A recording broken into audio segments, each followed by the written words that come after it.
In this video, I'm going to show you how to fix Facebook page isn't available right now on a mobile device. This will work both on Android and iOS devices. Now, there could be multiple reasons why this could be happening. It could be due to connectivity issues, app glitches, account restrictions, or server-side problems. So let's go ahead and walk through each of the issues. Number one is check your internet connection. You need to make sure that you're on a stable Wi-Fi or cellular network.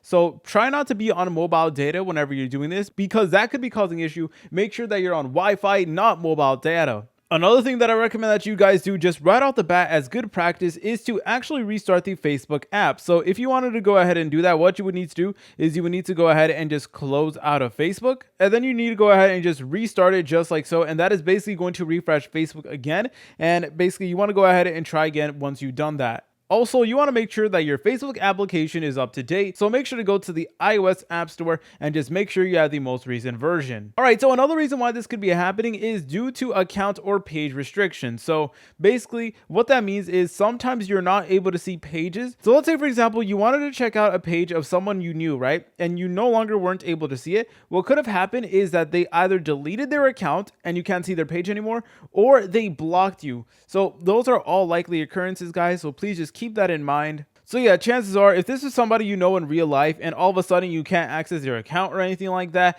then chances are they did actually block you, and then of course you're not able to go ahead and view their profile anymore. But another thing that I recommend that you guys do as a final resort is to uninstall the Facebook application and then reinstall it and see if that does work, because typically what just happens is that Facebook is getting a little bit glitched out, and just simply uninstalling it and installing it again will get the job done.